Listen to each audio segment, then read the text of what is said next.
This is a Clouds Weather Alert. Good Tuesday evening, everybody. Meteorologist Casey Cloud here in the Weather Center tracking a severe thunderstorm warning in play right now for parts of Taylor County toward the Big Bend of Florida in play about 6:15. Seeing a little bit of weak rotation with this as well. Nothing too overwhelming, but I just wanted to jump on with you guys for a few minutes to talk about it. Honestly, this is over a pretty rural zone, but it is an area that does have some population here of note. So that's why we're on. We didn't come on for that severe thunderstorm warning earlier toward Liberty County. Just not enough there in terms of the radar echoes and the population and that flash flood warning that's still in play for parts of Jefferson County. Just not seeing quite enough there at the time that warning was issued in terms of the rainfall there currently falling at that point because it was starting to slack off already, even though quite a bit of rain did fall up there. But down toward this area, the severe thunderstorm warning is in play here because of a severe thunderstorm located here towards southeastern parts of Taylor County, moving southeast at 40 miles an hour. So we'll be watching areas there. You see Steinhatchee, depending on how you pronounce that there, that local pronunciation that some folks do it a couple different ways. That they'll be impacted here over the next little bit. But talking also about areas there around Deckle Beach already being impacted right now.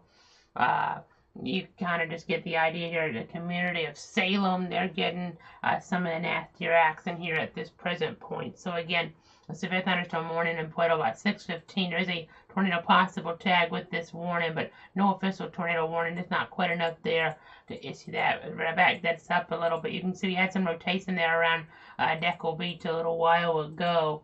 There's not that tight, quite honestly, but still, just have to always be careful in these situations. This is what the velocity was showing there from around 540 or so. By the time they were issuing this warning, you can see it's still showing some of that wind potential there.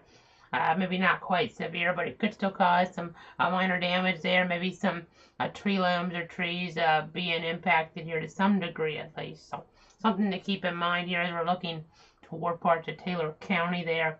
In the Big Bend of Florida. Again, it's a thunderstorm warning input about 6:15. I'll go ahead and kind of broaden the view out now on our other source. You'll kind of get an idea of what I'm talking about in terms of just the accent around. You see that green box, that's a flash flood warning still in effect. So 6:15 for parts of Jefferson County there.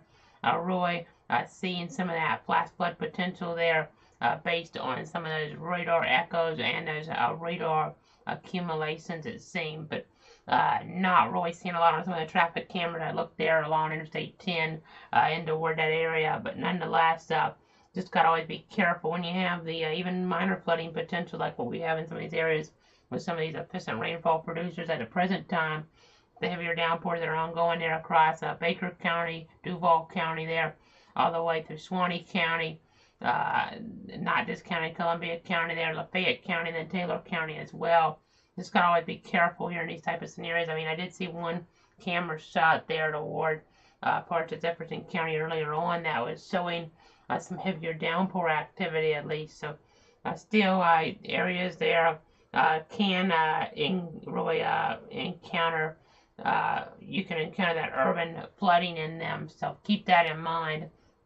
Let's keep that in mind. Also talking about poor drainage locations, low-lying areas in general. So just kind of wanting to pass that along to you guys there at home. There is a emergent rescue of severe weather in play. You can see as we're looking toward northeast Florida, north central Florida, especially at this point because the other areas have already kind of cleared this main line and the main mechanism of the storms to kind of get going. The fuel per se is going to be less back to the north and west, as you'll kind of see here. See a little bit of that further back, but that's not really coming into play. You see how on Albany we don't really have any of these oranges here, yellows for the most part.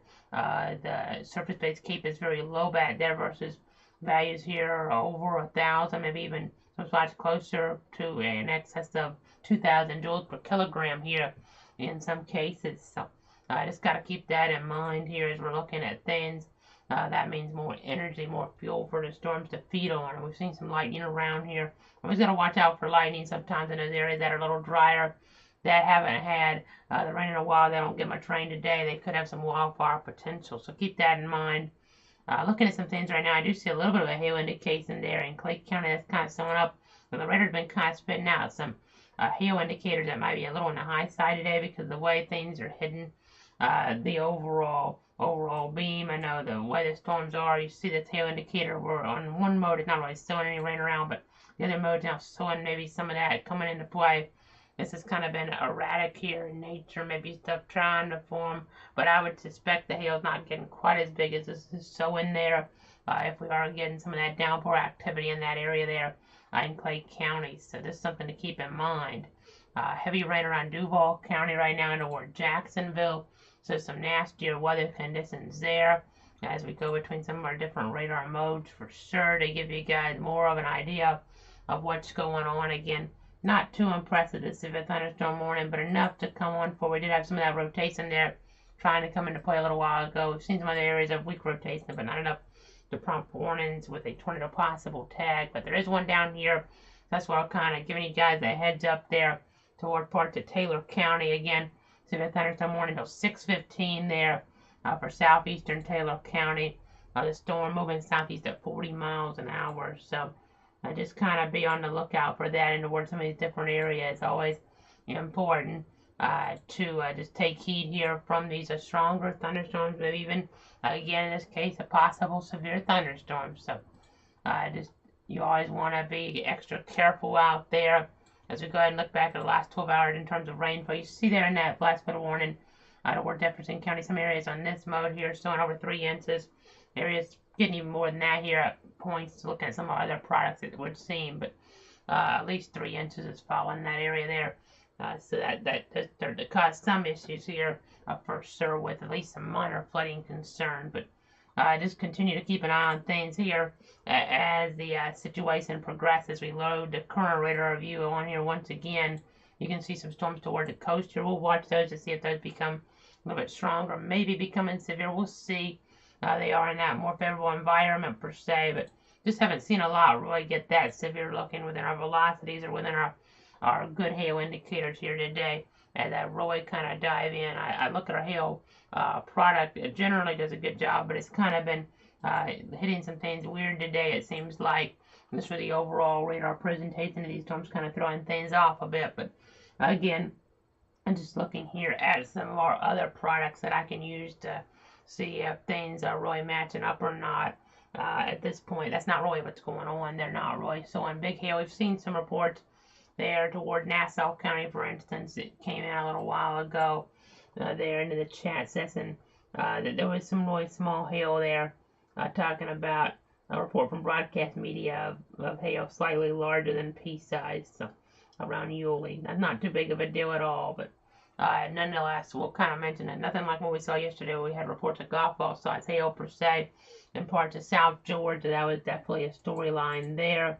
That was definitely a storyline to keep track of there in toward the Peach State. But the Peach State here, that's if they're pretty much winding on down here at this point from this event. So that's the good news for you guys as we're looking up toward that area. I mean, but we did get the golf ball size hail there yesterday, Berrien County, Georgia. But today we really haven't seen anything in terms of reports so far that have been too overwhelming. But just with that tornado possible tag here, we wanted to jump on just to give you guys the latest here, just in case something spun up into a tornado warning. We could be on for you guys if that occurred here in pretty short order. It's just kind of a situation right on the edge here of whether we should go on or not, and we decided to go ahead and jump on here just in case to protect you, your friends, and your family here. Again, gonna go ahead and zoom back on out. You can see some storms around Lake City. Nothing too impressive here in terms of anything that looks like it's gonna get a warning here imminently, but sometimes with a messy radar presentation, things get a little bit tricky, so just got to keep that in mind. It looks like around Salem right now, some stronger winds showing up here on our velocity products. So let me go ahead and say that to you guys. We're seeing some pixels now closer to 56 miles an hour there in parts of Taylor County. This there not too far away, and even maybe starting to inch in toward Lafayette County. So we'll see what the Tallahassee office decides to do. They do cover Lafayette and Dixie, so it wasn't just because they didn't cover those areas is why they didn't add some of those neighboring zones in there. They just didn't think the threat would hold together long enough, but it would seem. But we'll just continue to watch, continue to track. I know NAS Jax has had a gust of 36 miles an hour from a thunderstorm at 5:49. Again, 58 is severe limit, so really staying under that here at this point, it looks like, but things can always change here, and that's why we wanted to give you that update here from the Weather Center. So looking at some of our information right now, I know, see if we have any of our wind gust reports showing on up here in our system. I don't really see anything too impressive. I don't actually see them maybe even populating in here to a wide degree, but you do see them really starting to get on the screen now toward Taylor County 26 miles an hour, Suwannee County 16 miles an hour, Columbia County over there 27 miles an hour. So some gustier winds here at points, but nothing too overwhelming. Nothing too overwhelming, which is the good news. I know a little bit of an enhanced pixel there right now in Lafayette County, right along, it looks like State Road 51. So we'll keep our eyes on that there and see if anything comes out of that. As I look between our different products, that's the way they're out of that warning at this point. But we could always see some type of extension. Not saying we would need that, but it's at least a possibility here. It's something the Weather Service in Tallahassee can do here if they feel the threat is warranted here in the next few moments. But let's just continue to watch things here with you guys at home. Again, let's kind of zoom back on out here. You can kind of see the rain that's coming in. If you're wondering about things like FSU Florida baseball tonight toward Jacksonville, unfortunately that was postponed until May 2nd. The storm's around, as you see right now. So things, even if they're not severe, it wouldn't have been good to have at least a lengthy delay there, which would have been problematic potentially there for that contest and trying to get that in here this evening. So. And this the overall precipitation pattern, the lightning around at points, so that can be problematic even more so. But even this rain in baseball here, and you generally have a delay. So let's go ahead and look at some stuff around St. Augustine. You see a little bit of weak rotation there, maybe some small hail.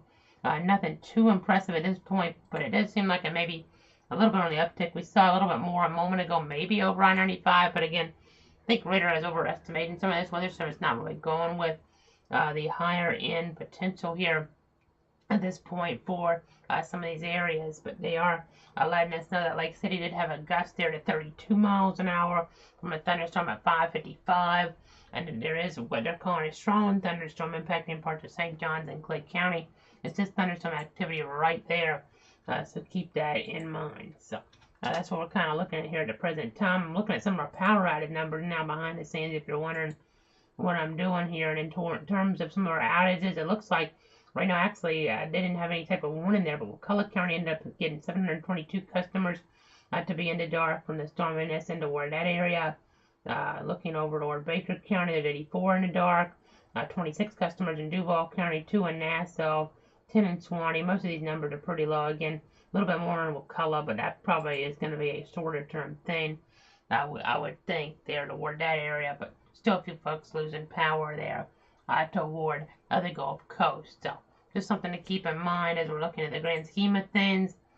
Continuing to look at all of our Doppler radar presentations here, going between all of our different views. You see this is trying to show maybe a little bit bigger hail towards St. Augustine right now.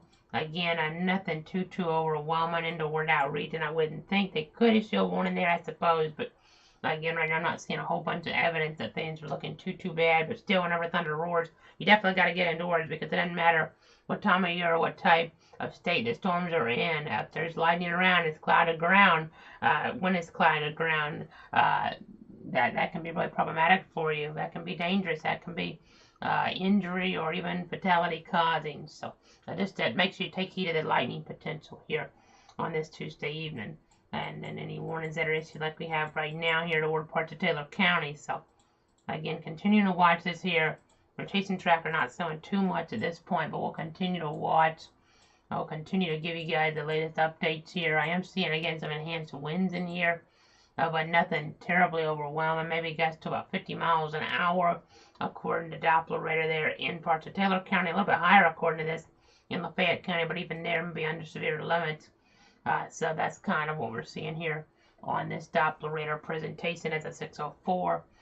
Just continuing to give you guys the very latest here on what's going on. You can see 1 hour rainfall, not showing too much toward that flat-foot warning there to the north, but earlier on this radar mode is showing more like 4 or 5 inches there, storm total at least toward parts of Jefferson County, which is interesting. But there are some other areas out of the west that had some of those amounts here as well in the overall whites there and the what you would call the blackest color there as well. So again, just keep that in mind. Just keep that in mind here as we're looking at things in the Weather Center. You can watch this axe, and we'll just continue to look at all the different scans. And in Union County, you see that little sear marker, but we're way high up there on that view, so I wouldn't necessarily think that's indicative of something here. At this point, I'm looking at our rotation tracker, not really seeing much here at the present time. And in fact, we just got a significant weather advisory issued for parts of it. Looks like Taylor, and then over toward Dixie and Lafayette till 7. So that tells me they're probably going to drop this warning here in short order. Let's go ahead and look back in the broad perspective here. You can see that one storm in St. Johns County. I know we're now being told there is a little bit of hail reported there. Dr. Athena Masson there saying it looks like small pea-sized hail according to the Weather Service. So let me go ahead and just double check some things coming on in. That's the storyline out of that area. Small pea-sized hail being reported in the St. Augustine region. Though this is a little bit larger, there's probably not going to be a situation where you're going to issue a warning right now because things look a little displaced here. But if they start getting reports of like quarter size, that's what the criteria is for a severe thunderstorm warning to be issued there toward the nation's oldest city. So again, just going to keep on watching things here from the Weather Center. But for now, thanks so much for tuning in and trusting me. They have expired that severe thunderstorm warning now for Taylor County as things look a little bit better in toward that area. That's what we like to see. Again, it was really marginal and right on the edge of us whether we should come on or not, but since we already had a couple other warnings, weren't quite enough. This was the more interesting of those three here, I would say, with that tornado possible tag and then a little more population even in there in some regards. So that's what we're watching things here for you to give you guys the latest. But for now, you see all the different platforms that we're on: Facebook, Casey Cloud, WX Cloud Weather, at Cloud Casey on Twitter, at Cloud Weather on YouTube there. You can subscribe for free at that source and just search meteorologist Casey Cloud if you don't want to just do the youtube.com/@cloudweather. Can't find it that way for whatever reason. And Twitch there, Cloud Weather, another source, and the website there. You have cloudweather.com. So that gives you guys a roundup there of all the different sources you have, including the interactive radar that's there at that place too. Have a good night for now, but we'll have our formal update later on as we look ahead later into toward the evening hours if we don't have to come back on before that timeline here that comes into play as we look toward that late evening toward even that nighttime hours. So we'll be here in toward the Weather Center with that update here, that late night update to keep you, your family, and friends advised.